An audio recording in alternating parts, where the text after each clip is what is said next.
गलद्दानगण्डं नीलद्भृङ्गखण्डं चलच्चारुशुण्डं जगत्त्राणशौण्डं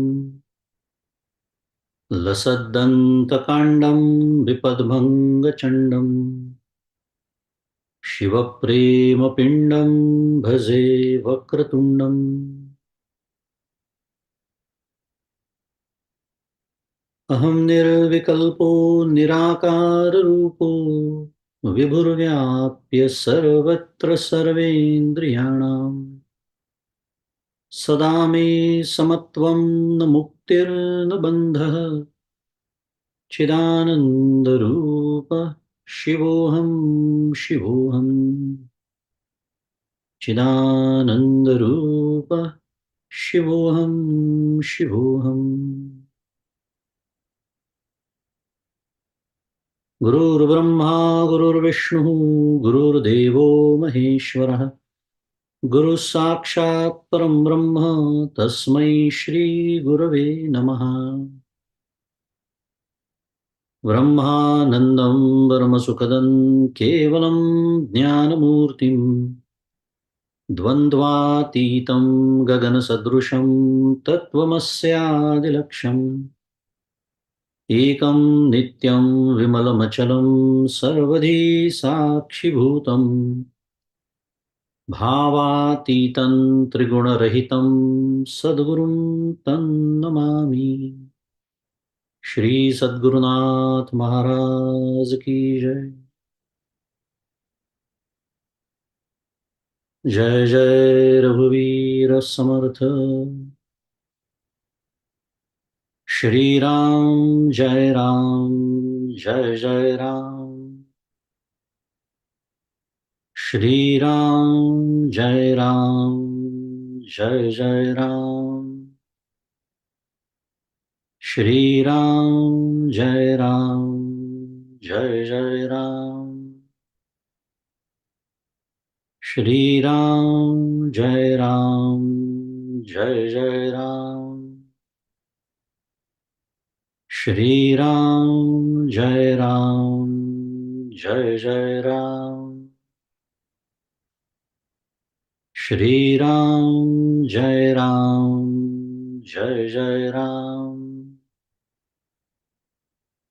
श्री राम जय राम जय जय राम। श्री राम जय राम जय जय राम।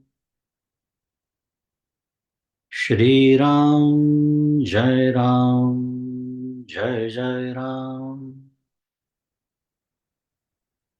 श्री राम जय राम जय जय राम।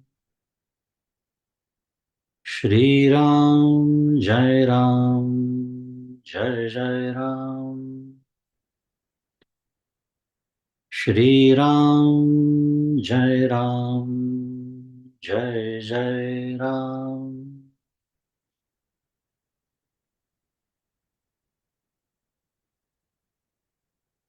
प्रभु श्री रामचंद्र भगवान की जय। श्री सद्गुरुनाथ महाराज की जय। जय जय रघुवीर समर्थ।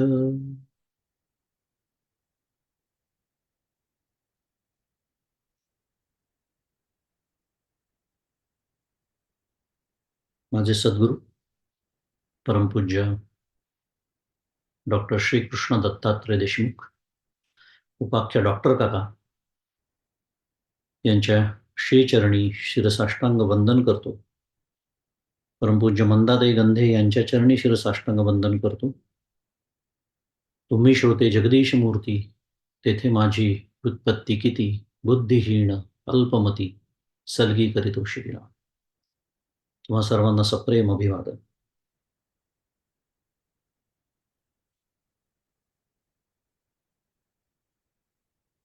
श्री गणपती अथर्वशीर्ष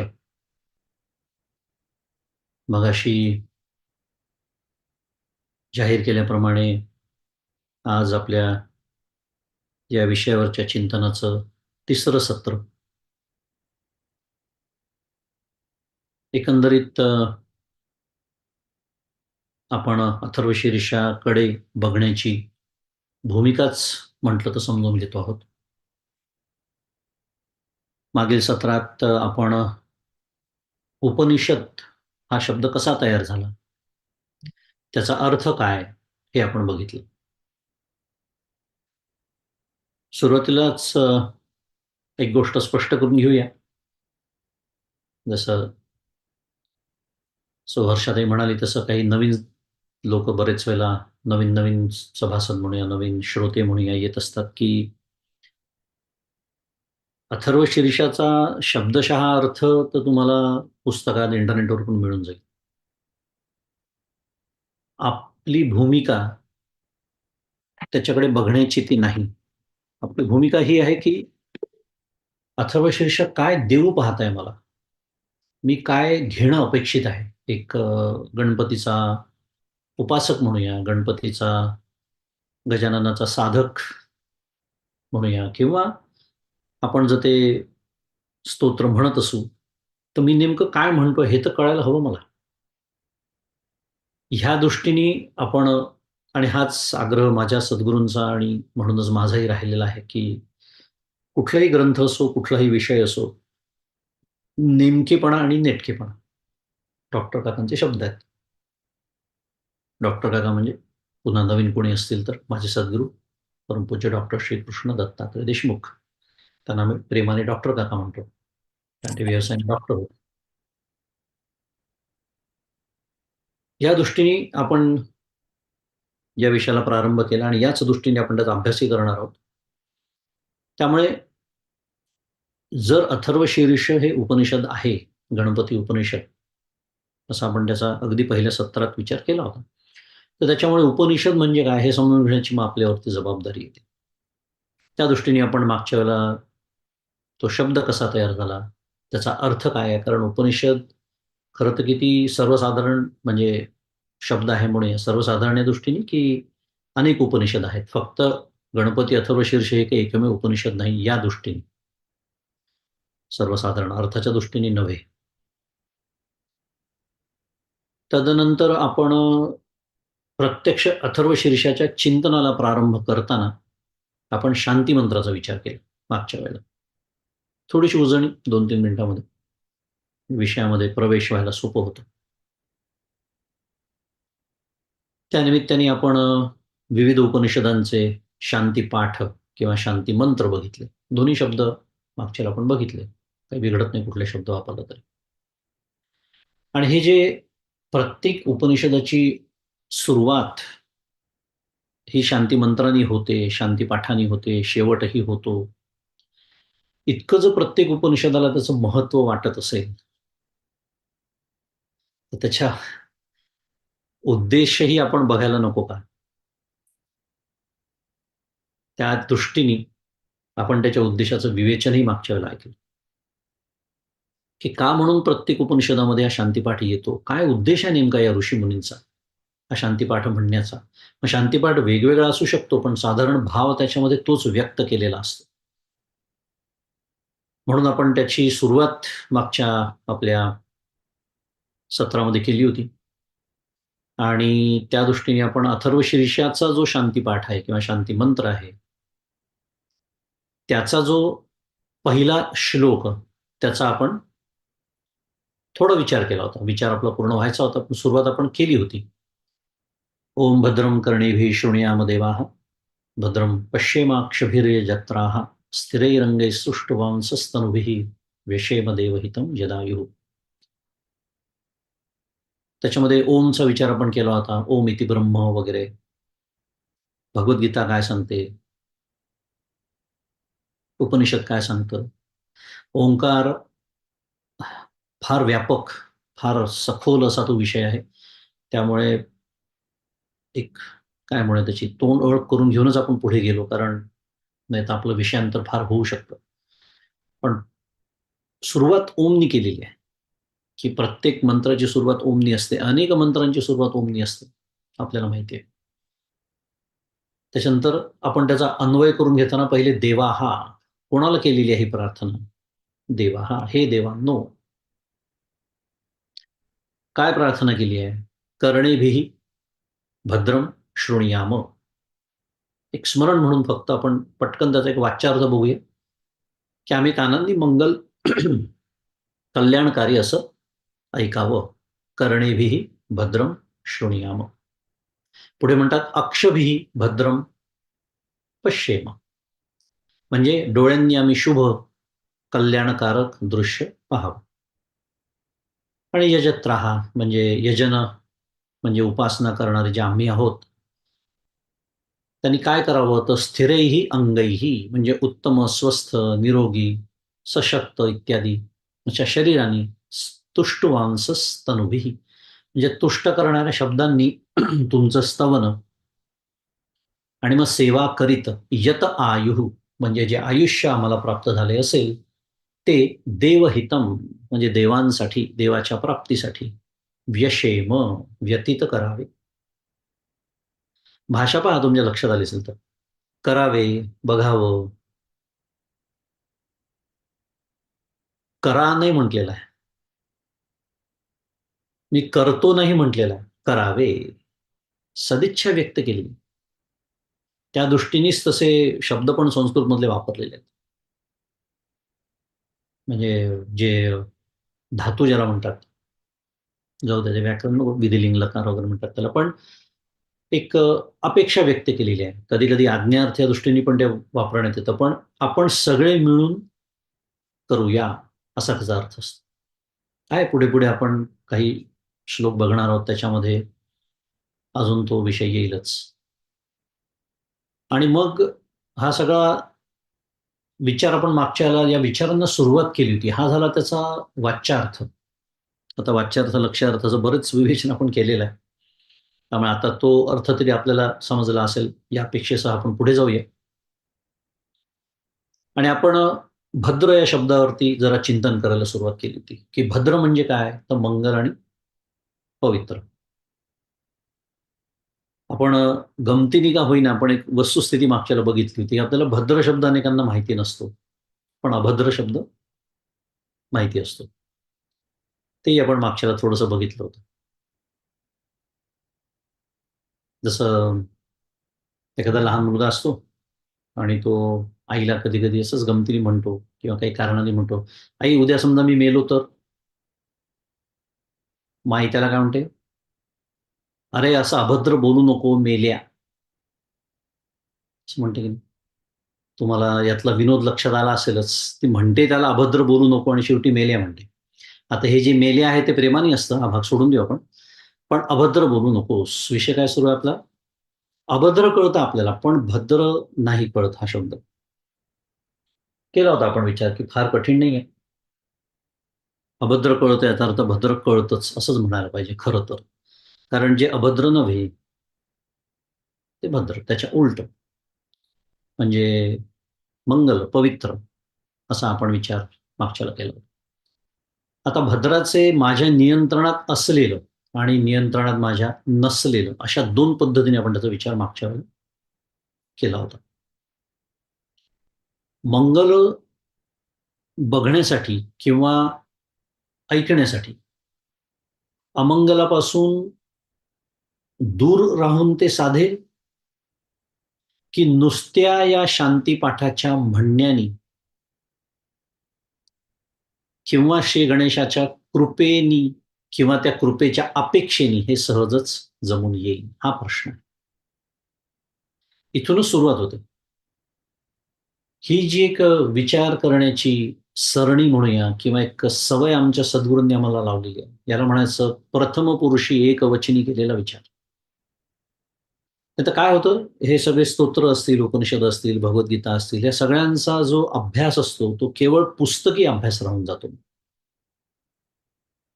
आणि मग अथर्वशीर्ष संपलं, आटोपलं, उरकलं इत्यादी. हे शब्द मग त्याच्यासाठी राखून ठेवले जातात. मग आता पुढचा घेऊया विषय, पुढचा ग्रंथ घेऊया. हो, पण मला त्यातनं जे मिळायला हवंय ते मिळालं का? आणि मिळालं का याचा अर्थ असा आहे, माझ्या आयुष्यात काही फरक पडला का? किंवा निदान त्या दृष्टीने मी काही प्रयत्न करतो आहे का? आणि त्या दृष्टीने मला ते तसंच समजलं. म्हणून हा प्रश्न असे प्रश्न उपस्थित करणं, की ज्याला दुसऱ्या भाषेत बोलूया, कुठलाही विषय असो पारमार्थिक, पण त्याचा साधनाभिमुख विचार करणं, हा माझ्या सद्गुरूंचा आग्रह राहिलेला आहे आणि मला तो फार आवडतो. आणि दॅट इज कॉल्ड अप्लाइड परमार्थ. आपल्याला माहिती आहे, एक फंडामेंटल सायन्स असतं आणि एक अप्लाइड सायन्स असतं. फंडामेंटल सायन्सचं महात्म्य आहेच, म्हणूनच उपनिषद, भगवद्गीता या सगळ्यांचं महात्म्य आहे, निश्चितच आहे, प्रश्नच नाही.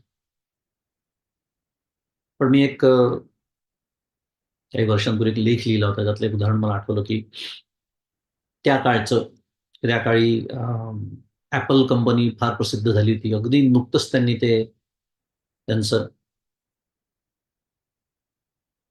एक नवीन प्रॉडक्ट एअरपॉड आणलं होतं आणि सुरुवातीच्या काळी डेटा जर सेव्ह करायचा असेल, स्टोअर करायचा असेल, तर हार्ड ड्राईव्ह शिवाय उपाय नव्हता आणि हार्ड ड्राईव्हमध्ये मोटर्स असतात, आपल्याला माहिती आहे. थोडंसं तांत्रिक विषय उदाहरणासाठी पण. आणि यांनी फ्लॅश मेमरी ज्याला म्हणतात, की ज्याच्यामध्ये हे नसतं moving, there are no moving parts basically.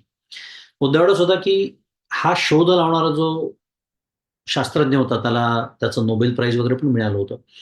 पण कल्पना करा, जर Appleने केलं नसतं, तर त्याला नोबेल प्राइज मिळालं, त्याने एक छान शोध लावला. ह्याच्या पलीकडे त्याचं महत्त्व काय राहिलं असतं? नाही. Apple कंपनीने त्याचं संशोधन घेतलं आणि त्याच्यापासून इतकी दर्जेदार प्रॉडक्ट्स बनवली, जी आपण आजतागायत वापरतो. ते iPad असो, लॅपटॉप असो, काय जे काय असेल. Applied science versus fundamental science. हे जे फंडामेंटल सायन्स, हे जे शास्त्राचे सिद्धांत आहेत, जे आपण आता बघणार आहोत अथर्वशीर्षामध्ये, जो आपला चालू विषय आहे, किंवा उपनिषद आहेत, भगवद्गीता आहे, पंचदशी आहे, विचारसागर रहस्य, अनेक ग्रंथ आहेत, ज्ञानेश्वरी आहे, दासबोध आहे, तुकाराम महाराजांचा गाथा आहे, हे सगळं आहे. पण me if I don't apply those principles, माझे आयुष्य, मग डॉक्टर काका जे गमतीने म्हणतात, जे आपण पहिल्या सत्रात विचार केला, अखंड मी आयुष्यभर गणपतीलाच सांगत बसणार, त्वमेव प्रत्यक्ष, त्वमेव प्रत्यक्ष, माझं काय, मी तसाच. असं होऊ नये. याच्यासाठी असे प्रश्न उपस्थित करायचे असतात, की जे साधनाभिमुख असतात, की मंगल बघण्यासाठी, ऐकण्यासाठी, अमंगलापासून मी एक साधक, एक उपासक म्हणून स्वतःला दूर ठेवण्याने ते साधणार आहे, का केवळ मी शांतीपाठ म्हटला, अगदी ठसक्यात म्हटलं, त्याचाही अहंकार बाळगला, माझ्यासारखा उच्चार दुसरा कोणाचा नसतो, अगदी ह्रस्वचा ह्रस्व, दीर्घचा दीर्घ उच्चार मी करतो, इत्यादी, का केवळ श्री गणेशाच्या कृपेने हे साधन. हा अथर्वशीर्षाचा खरा अभ्यास होय. मी जसं म्हणालो, विषय मग कुठलाही असो, परमार्थाचा खरा अभ्यास हा असा असतो. त्यामुळे उपासकांनी अमंगलापासून दूर राहण्याचा जाणीवपूर्वक प्रयत्न केला, तरच या कलियुगामध्ये, म्हणजेच आजच्या या जगामध्ये म्हणूया साध्या भाषेत, मंगल ऐकण्याची संधी आपल्याला प्राप्त करून घेता येईल. आणि मग या प्रयत्नांना श्री गजाननाचे आशीर्वाद नक्कीच यश देतील. केवळ प्रार्थना करून चालणार नाहीये. आता एक उदाहरण द्यायचं झालं, तर हे आपलं जे प्रस्तुत अथर्वशीर्षाचं चिंतन, हे याचं उत्तम उदाहरण. आपण सर्वजण आपली व्यस्तता बाजूला ठेवून, आपल्या या 1 तास का होईना, आपण या मंगल ऐकण्याची सोय आपण केली की नाही? साधा विचार. कदाचित या निमित्ताने आपण वर्तमानपत्र असेल, मासिकं असतील, दूरदर्शन असेल, YouTube असेल, Instagram असेल, Facebook असेल, इंटरनेट असेल, राजकारणाच्या गप्पा असतील, इत्यादी, इत्यादी. याच्यातलं अमंगल जे त्याच्यात स्वाभाविक असतं, ते बघण्याचं किंवा ऐकण्याची शक्यता निदान आपण टाळली का नाही, या 1 तासामध्ये? एक उदाहरण, छोटंसं उदाहरण, की कसं मंगल आपल्याला पवित्र, आपल्याला सांभाळता येतं. आता ठीक आहे, दिवसभर आपण काही पारमार्थिक साधना करत नसतो. पण मी जे काही इतर गोष्टी करत असतो व्यावहारिक, त्याच्यामध्ये भद्र कसं व्हायचं, हा विचार आपण मागच्या वेळेला केला. त्याच्यामध्ये अ, ज्या गोष्टी माझ्या नियंत्रणात आहे, काय करावं, काय पाहावं, काय खावं, काय वाचावं इत्यादी. त्याच्यामध्ये तर समजणं अगदी सोपं आहे, की एक पारमार्थिक जर मी साधक असेन, नुसतंच चतुर्थीला 21 आवर्तनं सारखा आक्षेप त्याच्यावरच येतोय. ते करायचं आहेच. मागच्या जरा मी बोललो होतो, it is necessary but not sufficient. मग करायचं काय आहे? कधी मला प्राप्त होणार आहे, जे खरं फल अपेक्षित आहे त्याच्यातून. ते असं माझ्या जीवनाची घडी मी जेव्हा बसवून घेतो, रोजच्या पातळीवरती सावध राहतो, साक्षेप सांभाळतो, दक्ष राहतो. सावध, साक्षेपी आणि दक्ष. त्या तात्काळाची मोक्ष म्हणतात समर्थ. पण एवढी मोठी अट घालून ठेवलेली. आणि असं न करता अस्ताव्यस्त जीवन जगतो. फार छान शब्द आहे बरं का तो. जरूर चिंतन करा त्या शब्दावरती, की माझं जीवन अस्ताव्यस्त आहे का? आणि अस्ताव्यस्त याचा अर्थ असा आहे, जसं इतके वर्ष माझं जीवन चालत आलेलं आहे, जी इच्छा ज्या क्षणी होते, ती जर शक्य असेल, बरं दिसत असेल ती इच्छा पूर्ण करणं, तर ती करत राहणे. 5ही इंद्रिय जिथे मला नेतील ओढून तिथे जात राहणे. कसलाही सारासार विचार न करता. याला म्हणतात अस्ताव्यस्त जीवन. अखंड बरं आता आपल्या सर्वांचं वय विचार करायचा, एक सरासरी वय आपल्या सर्वांचं काढायचं झालं, 40-45च्या पुढेच येईल, नाही का? म्हणजे आता प्रश्न असा आहे, की निदान आता तरी इथे कोणीही 20 आणि 22 वर्षाचा तरुण मुलगा नाही आहे, की ज्याच्या आयुष्याची ध्येय वेगळी आहे, त्याचं आयुष्याचं काय म्हणूया कर्तव्य वेगळे आहेत. आपण सर्वजण सर्व प्रकारच्या गोष्टी करून चुकलेलो आहोत. मग आताही जर मला माझ्या आयुष्याची घडी नीट बसवून घ्यावी, परमार्थाला अनुसरून माझं आयुष्य असावं, असं वाटत नसेल आणि तरीही मी आवर्तनं सुरूच असतील अथर्वशीर्षाची. शांतीपाठ अगदी ठसक्यात मी म्हणत असेन. मग माझे सद्गुरू म्हणतात तसं, तो गणपती माझ्याकडे बघेल का बघून घेईल? आता त्याच्या बघून घेण्याची पद्धत वेगळी असते. ते बघूया आपण हळू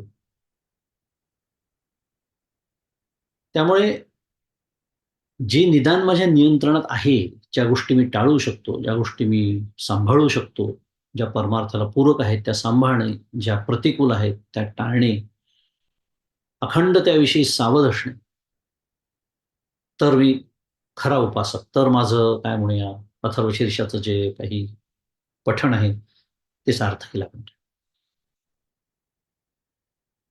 आणि त्याचा दुसरा जो भाग आहे मागच्याला आपण बोललो होतो, की आणि त्या आपण त्या विचाराची पूर्णता करतो आहे, की जे माझ्या नियंत्रणात नाही, त्याला सामोरं जाताना नेहमी एक गोष्ट लक्षात ठेवावी, की व्यवहारामध्ये विशेषतः दिसणं वेगळं आणि पाहणं वेगळं.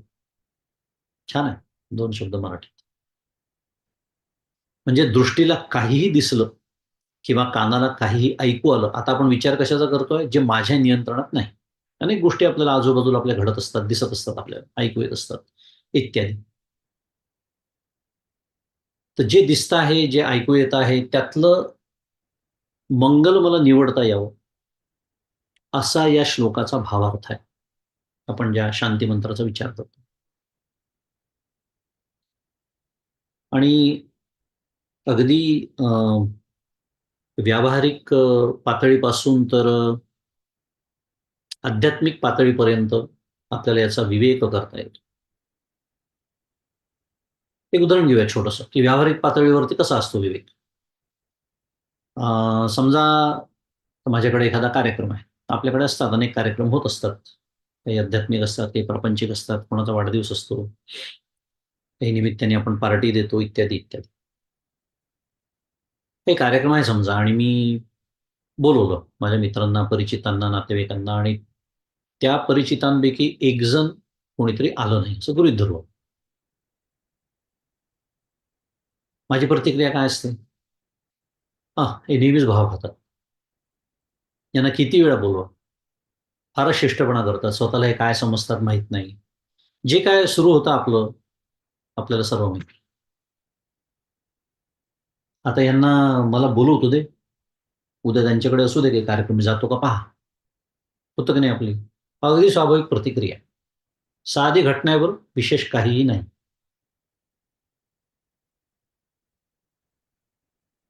प्रश्न असा आहे, याच्यामध्ये मला भद्र बघता येतं. माझी भद्र दृष्टी आहे. असा का नाही विचार करतायत आपल्याला, की काही अडचण आली असेल का त्यांना? कदाचित नक्कीच अडचण आली असेल. करतील ते फोन मला, कळवतील का नाही त्यांचं जमलं. कशाला असं करतो मीच त्यांना विचारतो. का हो काही काही झालं का? काही तुम्हाला जमलं नाही? आम्ही तुमची वाट बघत होतो. आणि मग नंतर कळतं की त्यांचा मुलगा आजारी होता, म्हणून त्यांची इच्छा असून त्या कार्यक्रमाला येऊ शकले. हे आपल्याला कधी कळतं? नंतर कळतं. कधी म्हणजे 4-5 दिवसांनी म्हणा, आठवड्याभरानी म्हणा, जे काय असेल. प्रश्न असा आहे की हे कळेस्तोवर आता काही महाभाग असतात, की हे कळल्यावर सुद्धा मला पुढे बोलण्याची गरज नाही. रामकृष्ण हरी. पण हे कळेस्तोवर माझ्या अंतःकरणाच मी काय करून घेतलं होतं, हे जेव्हा मी तपासतो,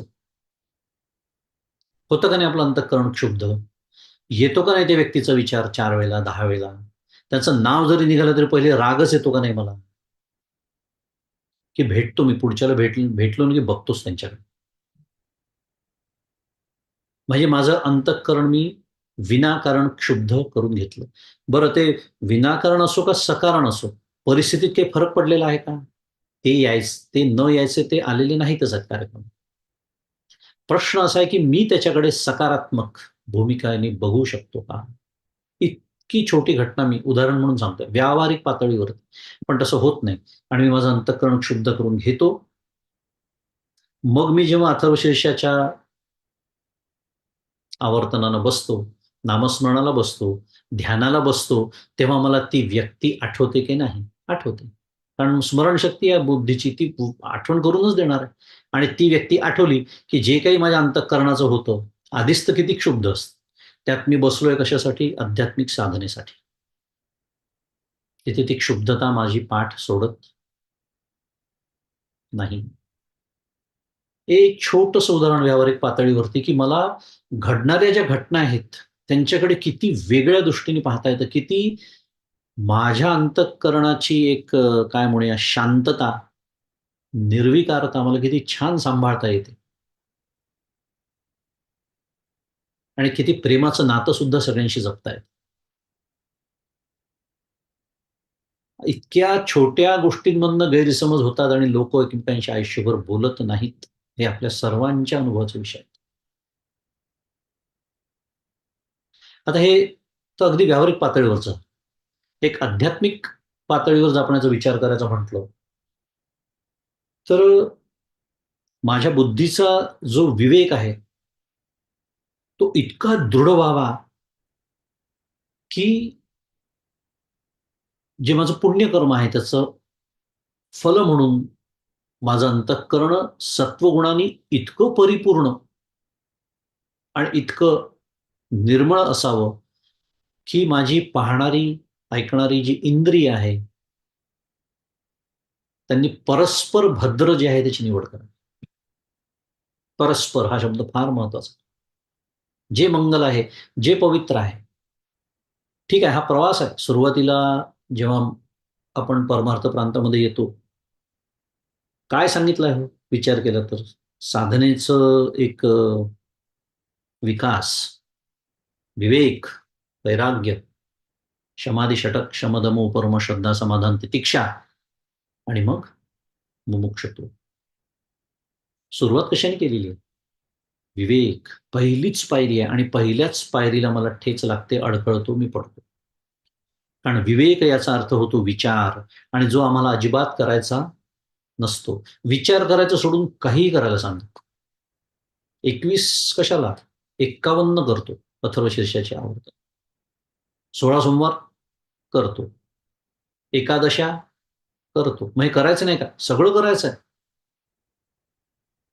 सगळं करायचं आहे. पण हे कशासाठी हे जेव्हा लक्षात राहत नाही, तेव्हा कृतिशीलता फार वाढते आणि जेवढी एक नियम आहे नेहमीचा लक्षात ठेवू आपण, जेवढी कृतिशीलता जास्त तितकी चिंतनशीलता कमी.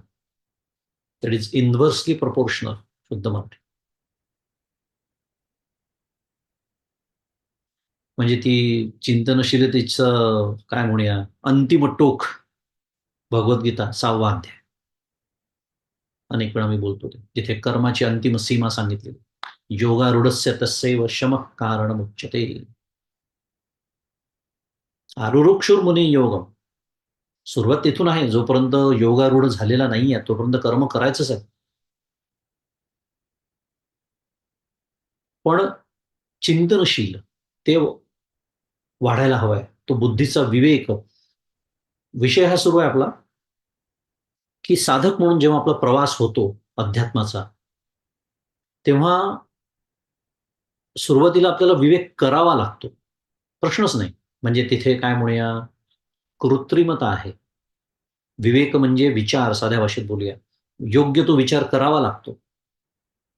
जसं मी मगाशी एक उदाहरण दिलं व्यवहारातलं. विचार करून मला तसं वागावं लागतं. विचार करून मला बोलावं लागतं. विचार करून मला इतर गोष्टी कराव्या लागतात. हे सगळे प्रगतीचे टप्पे आहेत. आता आपल्याला वेळ नाही ते बघायला. कधी विषय आला तर बघूया. पण थोडक्यामध्ये सांगायचं तर असा विचारी जो असतो, असा विवेक करणारा असतो, तो खरा साधक असतो. त्यालाच खरं साधन म्हणतात. कारण जाऊ दे, विषय खूप मोठा आहे तो. पण एक उल्लेख करून पुढे जाऊया. कारण परमार्थामध्ये मला ज्या गोष्टींचा सामना करायचा आहे, ज्या अज्ञानाचं मला निवृत्ती करायची आहे, ज्या जगत सत्यत्वाची निवृत्ती करायची आहे, कर्तृत्व, भोक्तृत्वाची निवृत्ती करायची, या सर्व गोष्टी ज्या आहेत, त्या जर अविचार असतील, तर अविचाराचा सामना कशाने केला पाहिजे? विचाराने. That is as simple as that. म्हणून विचार सर्वात श्रेष्ठ साधन माझे सद्गुरू सांगतात. सर्वात श्रेष्ठ साधन आहे आणि जे करायला आपल्याला आवडत नाही. कारण काय? चिंतनशीलता कमी. मुद्दा एकच, की जेव्हा माझं चुकतं वागताना काही व्यवहारामध्ये, तेव्हा नंतर स्मरण होतं. पण होतं, हा प्रगतीचा टप्पा. कधी आठवडाभरानंतर आठवतं, महिन्याभरानंतर वाईट वाटतं, मी असं नको होतं बोलायला, मी असं नको होतं वागायला, इत्यादी. मग नंतर ते महिनाभराचा आठवडा होतो, मग काही दिवस होतात, मग काही तास होतात. मग ते घडत असताना आठवतं, नाही चुकतंय, नको व्हायला. आणि मग ते घडतच नाही, इत्यादी. हे सगळे प्रगतीचे टप्पे आहे. पण ओम भद्रम कर्णेभिचा आपण विचार करतोय, तर त्याचा आध्यात्मिक पातळीवर विचार करताना इतका तो विवेक, इतका तो सहज व्हावा. तो केव्हा होतो? विवेक, वैराग्य, समाधी, षटक, मुमुक्षुता हा प्रवास जेव्हा पूर्ण होतो ना, तेव्हा तो इतका सहज होतो, की माझी जी इंद्रिय आहेत, कारण विवेक म्हणजे विचार आपण आत्ताच बोललो. आणि विचारासाठी काय लागतं? बुद्धी लागते. कारण विचार करणं हे कोणाचं काम आहे? बुद्धीचं काम आहे. बुद्धिवृत्ती, अगदी शास्त्रीय शब्द वापरायचा झाला तर. विचार करणं, निवड करणं, विवेक, विच धातू आहे त्याच्या पाठीमागे. वेगवेगळं करणं, पृथक्करण करणं, असे त्याचे विविध आयाम आहेत. बुद्धी लागते. पण आता आपण जो विचार करतो आहे, की तो विवेक इतका सहज होतो नंतर, की तिथे बुद्धीचं काम पडत नाही. हा आपला विषय असतो. इंद्रिय परस्पर जे भद्र आहे त्याची निवड करतात. आणि असं झालं, की मग आपल्या शांतीपाठाचं सार्थक झालं असं म्हणता येईल. शांतीपाठ विषय विसरायचा नाही. त्याच्यासाठी सुरू आहे सगळं, की शांतीपाठ नेमकं काय देऊ पाहतोय मला. हा जो शांतीपाठ आहे, मी आत्तापर्यंत 1000 वेळेला म्हटला असेल आयुष्यामध्ये. पण का त्या शांतीपाठात जी अपेक्षा व्यक्त केलेली आहे, जी मागणी मागितलेली आहे, ती मला का नाही मिळाली अजून? ते आपण तपासतो. 14व्या अध्यायामध्ये ज्ञानेश्वर माऊली म्हणते, की "सर्वेंद्रियांच्या अंगणी विवेक करी राबणी, साचची करचरणी होती डोळे." काय सुंदर ओवी आहे तुम्हाला सांगतो ज्ञानेश्वरीत. सर्वेंद्रियांच्या अंगणी विवेक करी राबणी, साचची करचरणी होती डोळे. त्याचा भावार्थ असा आहे, की जेव्हा आपलं अंतःकरण मगाशी मी जसं म्हणालो, सत्व गुणाने भरून जातं, सत्वगुणाचा परिपोष होतो, जेव्हा विवेक, वैराग्य, समाधी, षटक, मुमुक्षुत्व इथपर्यंत आपली प्रगती होते. सत्वगुण संपन्न आपलं अंतःकरण होतं. असा तेव्हा काय होतं, तर त्या सत्वगुणजन्य जो विवेक असतो, तो सर्व इंद्रियांच्या अंगणामध्ये जणू काही कष्टपूर्वक सेवा करतो, माऊली म्हणते. नेहमीप्रमाणे माऊलींचं एक छान वर्णन करण्याची ती पद्धत आहे.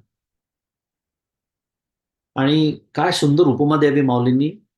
ज्ञानेश्वर महाराज पुढे म्हणतात, साचची करचरणी होती डोळे. म्हणजे खरंच, साचची म्हणजे खरंच काय होतं, हातापायांना देखील खरोखर विचाराचे डोळे उत्पन्न होतात. काय माऊलींचं वर्णन आहे.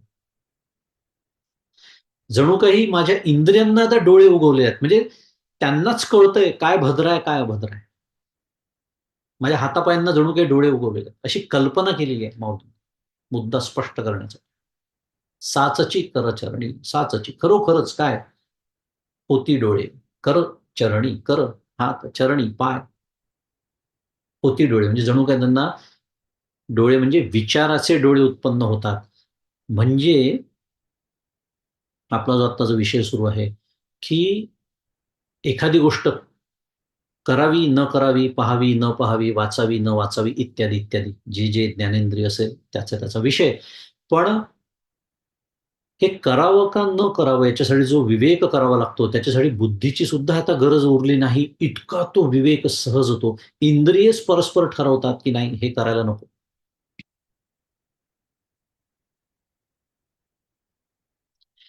आणि हा जो शांतीपाठ आहे, जो आपण बघतो आहोत, तो हा आशीर्वाद मागतोय, की हे देवांनो, असा हा विवेक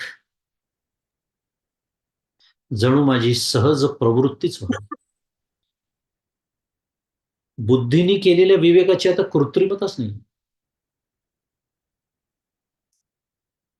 सहज आहे. आपण याला म्हणतो ना, की त्याचा एखाद्याचा आपण म्हणतो, की त्याचा तो स्वभावच आहे असं आपण बोलतो. एखादा मनुष्य तापट आहे समजा, रागीट आहे, क्रोधिष्ठ आहे किंवा एखादा मनुष्य खूप प्रेमळ आहे. आपण काय म्हणतो त्याचा तो स्वभावच आहे. म्हणजे काय? त्याला त्याच्यासाठी काही कष्ट घ्यावे लागत नाही. आपोआपच सहज होतं. तसं. ह्या विवेक ही माझी सहज प्रवृत्ती व्हावी आणि माझ्या इंद्रियांनी सुद्धा त्याच्यामुळे सहजच अगदी मंगल आणि भद्र याची निवड करावी. बुद्धीची तिथे किंवा बुद्धीच्या साह्याची म्हणूया तिथे आवश्यकताच भासू.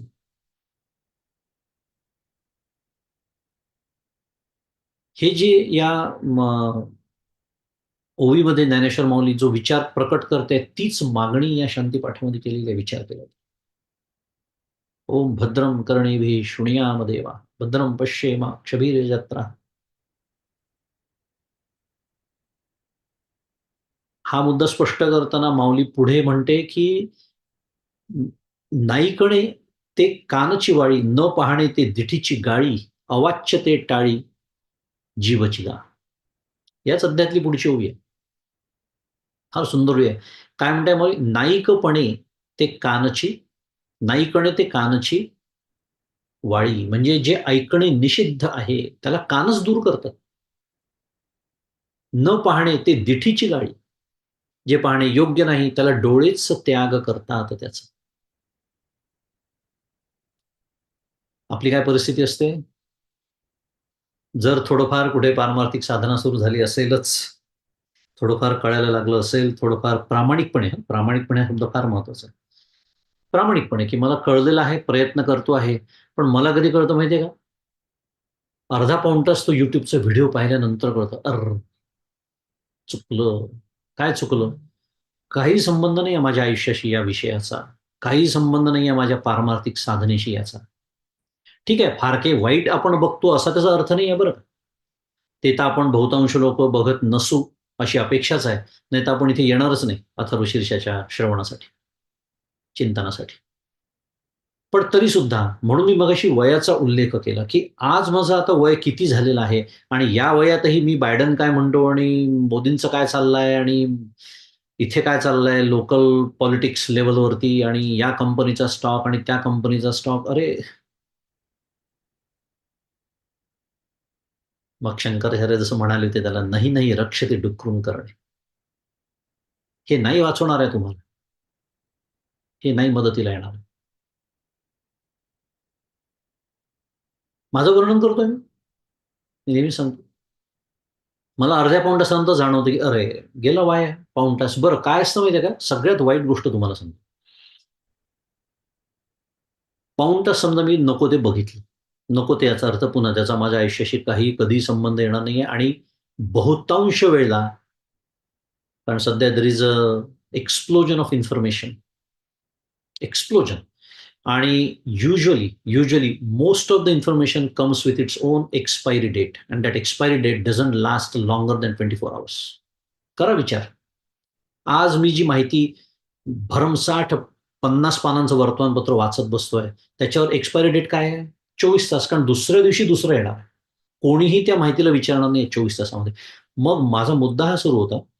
ते वर्तमानपत्र इतकं सविस्तर वाचण्यात, तो YouTubeचे व्हिडिओ इतके सविस्तर पाहण्यात जो माझा वेळ गेला, तो तर गेलाच. सगळ्यात वाईट काय माहिती आहे? त्या निमित्ताने जो कचरा माझ्या अंतःकरणात मी भरला, त्याला दुसरा शब्दच नाही, कचरा. कारण माझ्या जीवनाशी त्याचा काही संबंध नाही आणि तो कचरा बरोबर साधनेच्या वेळेला डोकं वर काढतो. कारण इतर वेळेला त्याला आपण संधीच देत नाही. इतर वेळेला माझं आयुष्य तसंच इतकं व्यस्त असतं, की ह्याच्यावर data processing, you acquire the information. Information is going to be processed. कारण मेंदूचं कामच ते. स्मरणशक्ती नावाचा आपल्याला डेटाबेस मिळालेला, विचार नावाचा सीपीयू मिळालेला आहे, गमतीने बोलायचं झालं कम्प्युटरच्या भाषेत. It is going to process that information. It is going to produce the result whether you want it or not. आता प्रश्न असा आहे, if that is what that CPU is build for, shouldn't I be feeding the right information? मग ती right information म्हणजे उपनिषद आहे, भगवद्गीता आहे, ज्ञानेश्वरी आहे, दासबोध आहे. मग आपोआप त्याचे विचार येतात, त्याचं चिंतन होतं, तेच वाचावंसं वाटतं, ते ऐकावंसं वाटतं. आणि जाता जाता तुम्हाला माहिती नसेल तर सांगून टाकतो. तर काय आम्ही सिलिकॉन व्हॅलीत राहतो. हे जे आहेत ना सगळे Netflix पासून YouTube पर्यंत सगळी ही जी मंडळी आहेत ना, दे are investing heavily in developing those technologies. कारण मी एक चुकून YouTube व्हिडिओ जो बघितला, तो उजव्या बाजूला जी येते यादी, त्यांना कसं कळतं हो, की मला हा विषय आवडतो म्हणून? They are investing.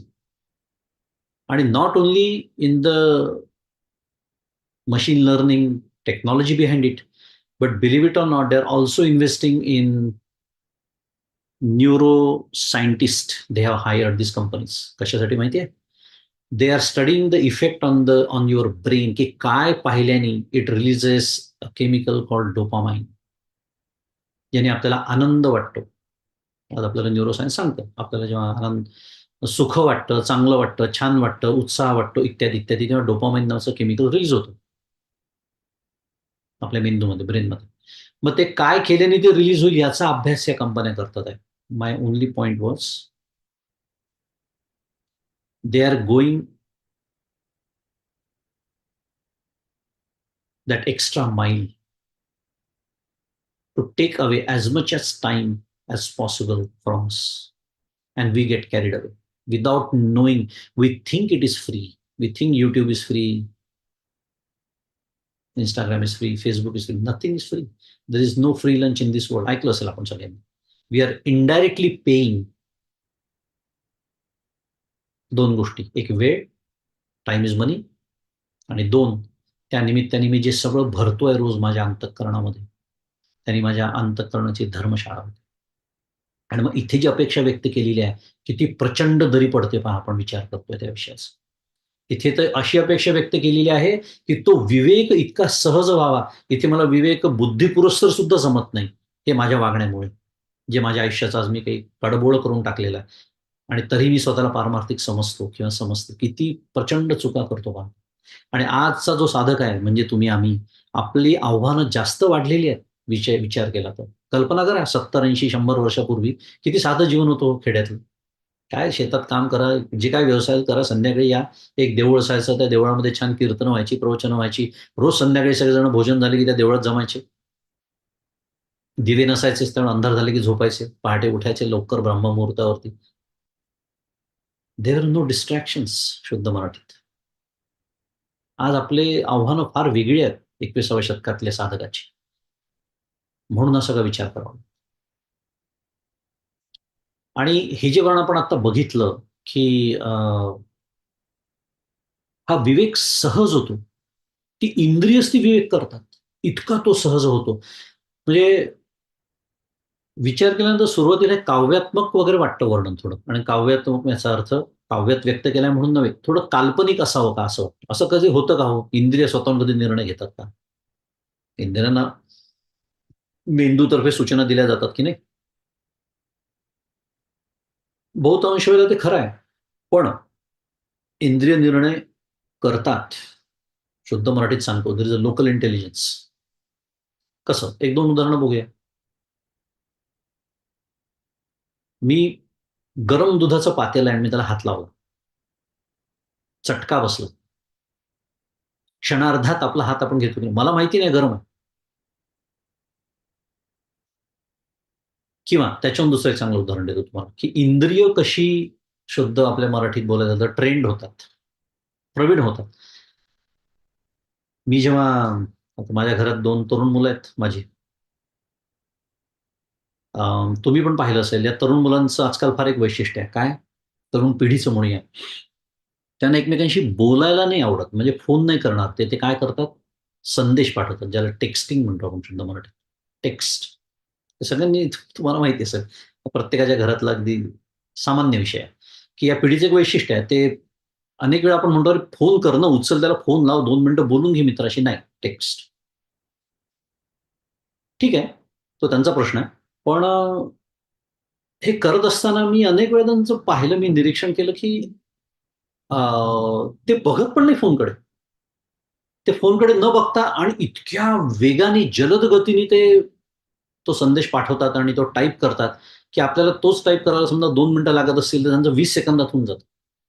आणि त्याहून महत्त्वाचं म्हणजे हे करत असताना ते आपल्याशी बोलत पण असतात. हे तुम्ही कधी बघितलंय का मला माहीत नाही. म्हणजे कल्पना करा, आपल्याशी ते बोलत असतात, विषय वेगळा असतो आणि त्या मित्राला जे टाइप करत असतात ते वेगळा असतो. आणि त्यांना बघावंही लागत नाही त्या फोनकडे.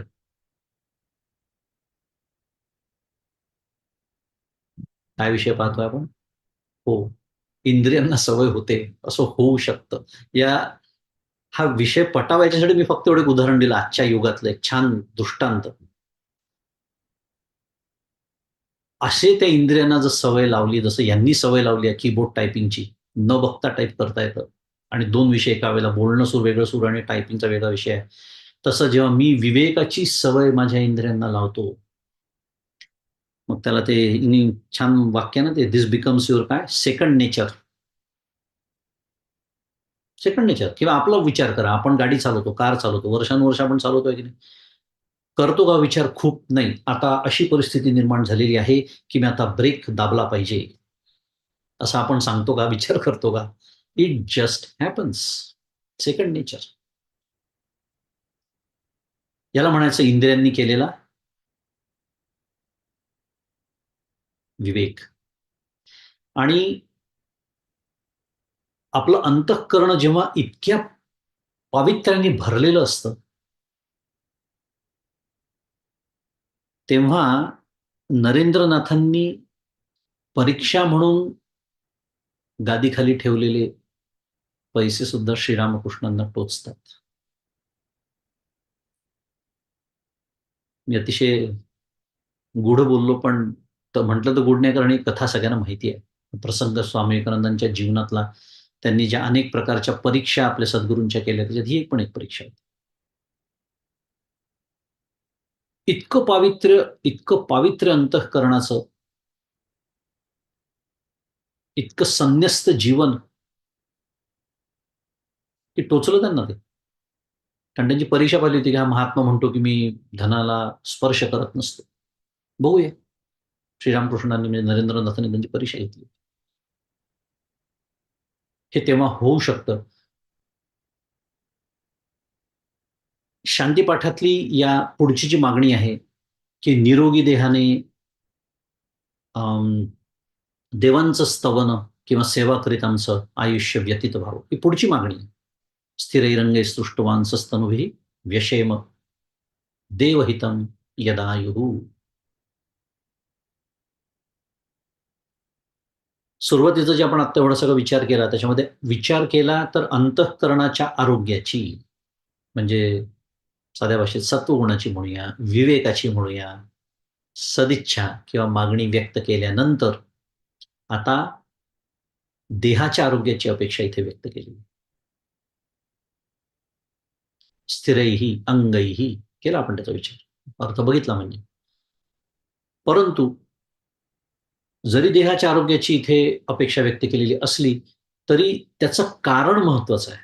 काय कारण आहे? स्थिरैरंगै तुष्टुवांसस्तनुभिः व्यशेम देवहितं यदायुः. तुष्टुवांसस्तनुभिः हे त्याचं कारण आहे. काय कारण आहे? तर ईश्वररूप गजाननाने, ईश्वररूप श्री गणेशानी मला जे दिलेलं आयुष्य आहे,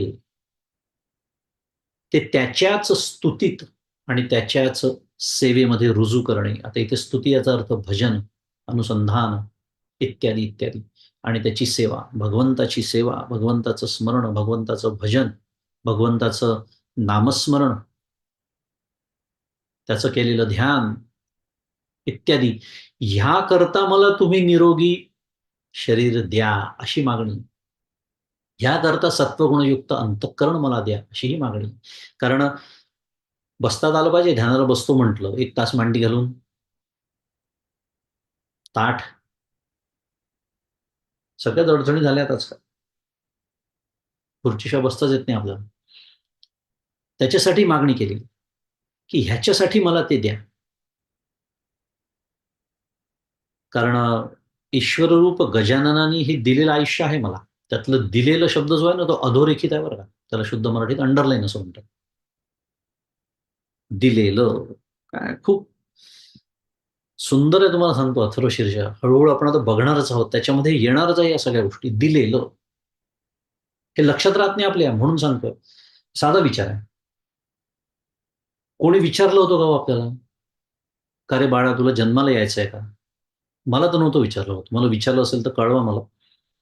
मला कोणीच विचारलं नाही, "तुला जन्माला यायचंय का?" मला हेही विचारलं नाही, "कधी जन्माला यायचं?" मला हेही विचारलं नाही, "कोणत्या आई-बाबाच्या पोटी यायचं?" "कधी यायचं?" "कोणत्या देशात यायचं?" आणि मला हेही विचारलेलं नाही, की "तुला किती आयुष्य हवं?" विचारल्यात या गोष्टी आपल्यापैकी कोणाला? नाही. याचा अर्थ काय होतो माहिती आहे? हे आयुष्य दिलेलं आहे आपल्याला. म्हणून म्हणालो मी, दिलेलं अधोरेखित. विषय नाही आत्ता आपला, पण जाता-जाता उल्लेख करून देतो. जर देणारा आहे, तर नेणारा असलाच पाहिजे. आणि ज्यांनी दिलेला आहे, तोच नेतो. सर्व आपल्याला माहिती आहे. नवीन काही सांगत नाही. आणि जसं त्यांनी मला देताना गोष्टी विचारलेल्या नाही, तसं तो नेताना मला विचारेल असं वाटतं का आपल्याला? नाही. मग घाबरायचं कशाला?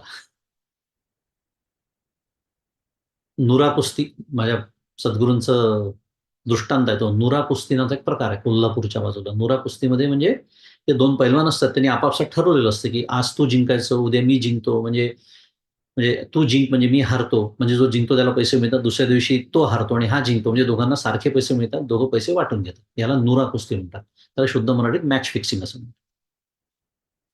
परमपूज्य काका म्हणतात ही मॅच फिक्सिंग आहे. कोणाबरोबर? ईश्वराबरोबर. काय? बरं तिथे तरी एकदा हा जिंकतो, दुसऱ्या दिवशी तो जिंकतो. या लढाईत तोच म्हणजे ईश्वरच जिंकतो. म्हणजे गजानन गणपतीच जिंकला. काय?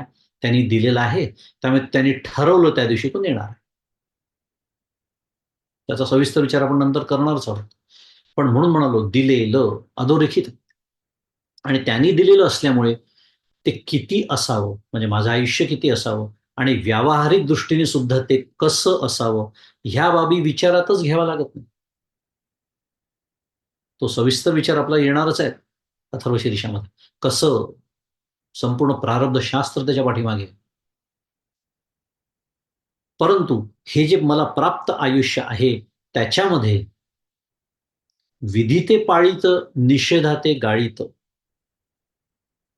हे जे माऊली म्हणते, विधी पाळीत, निषेधाते गाळीत, असा जीवन यज्ञ, जे आत्तापर्यंत बोललो आपण गेले 1 तास, त्याला जीवन यज्ञ म्हणतात.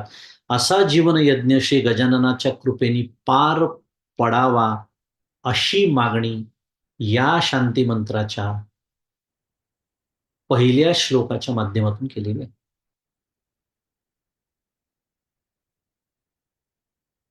हा जो पहिला श्लोक आहे त्याचा आपला आत्ता विचार पूर्ण झाला आहे करून. ओम भद्रम कर्णेभिः पासून तर स्थिरैरंगे सृष्टवांसस्तनवे व्यशेम देवहितम यदायुः. हे दिलेलं जे माझं आयुष्य आहे, काय अपेक्षा सुंदर व्यक्त केलेली आहे. आणि मी कशाकडे, एक तर मला आयुष्य जास्त हवं असतं, आणि कशासाठी? भोगासाठी. फक्त विषयांचे भोग. विचार करा. म्हणजे देणारा तो आहे.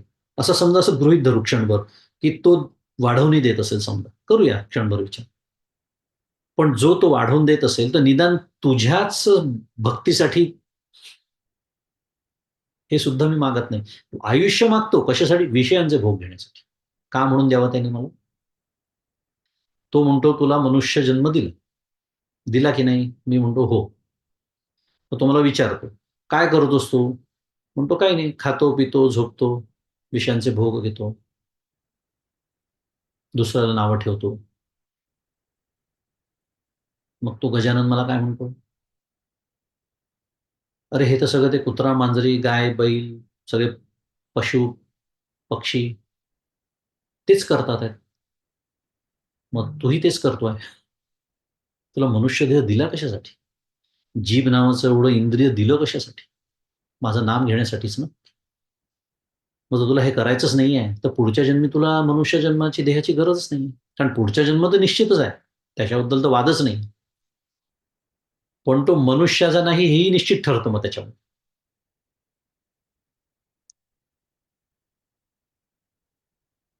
काय दुर्लभ आहे म्हटलंय विवेक चुडामणीमध्ये. मनुष्यत्वम मुमुक्षुत्वम महापुरुष संशय दुर्लभम त्रयमे वैतत. की अत्यंत दुर्लभ देह आपल्या सर्वांना मिळालेला, ज्याला मनुष्य देह म्हणतात. आणि तो मी कसा वाया घालवतो आहे.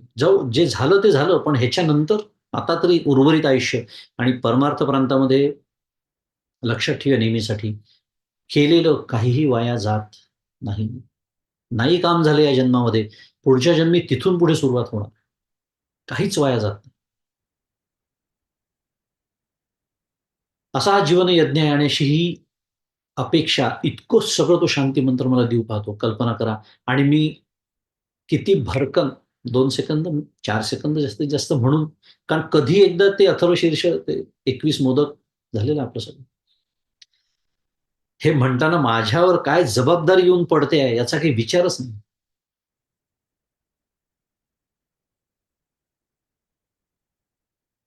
आणि व्यावहारिक जीवनामध्ये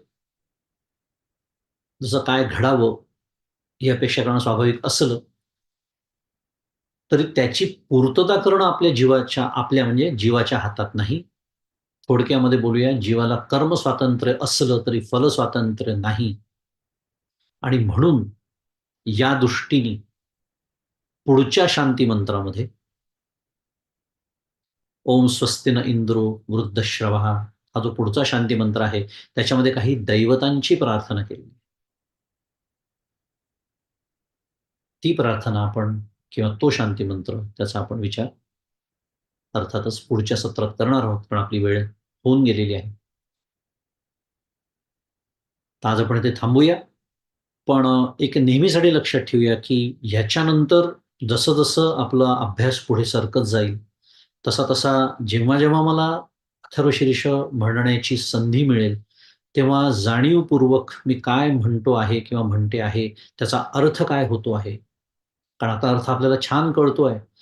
अगदी सगळं लक्षात नाही राहिलं तरी साधारण एक आशय तर लक्षात राहीलच आपल्या सर्वांच्या त्या शांती मंत्राचा.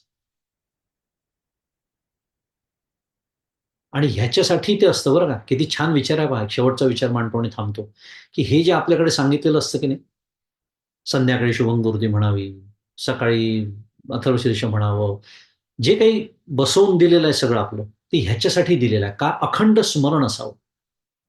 पण पुन्हा समस्या तीच आहे. मी म्हणतो एक आणि माझ्या डोक्यात विचार भलते सुरू असतात. कारण पहिली गोष्ट, एक तर मी काय म्हणतो ते मला कळत नाही. आणि दुसरं, त्या विषयावर एकाग्र होण्याएवढी विरक्ती, वैराग्य, सत्वगुण माझ्याजवळ नाही. तो रजोगुण अखंड मला बाहेर आणि इतर विषयांकडेच खेचून घेऊन जात असतो. तर ही एक छान सोय या आपल्या चिंतनाच्या, अभ्यासाच्या माध्यमातून होणार आहे, की जसा-जसा आपला अभ्यास होत जाईल तसं तसं अथर्वशीर्ष म्हणत असताना त्या अर्थाची धारणा करून आपण म्हणावं, जो आपण पहिल्या सत्रात विचार केला. योगसूत्रातलं ते सूत्र सुद्धा बघितलं. पतंजली मुनी कसं सांगतात, की ज्याचा मी जप करतोय त्याच अर्थाची भावना करायची आहे, तर त्याचा परिणाम होतो. या विचारांसह आजच्या चिंतनाला आज आपण इथे विराम देऊया आणि हे चिंतन सद्गुरूंच्या चरणी अर्पण करू आणि पुढच्या सत्रामध्ये पुढचा शांती मंत्र जो आहे, त्याचं चिंतन करण्यासाठी भेटूया. श्री सद्गुरुनाथ महाराज की जय. जय जय रघुवीर समर्थ.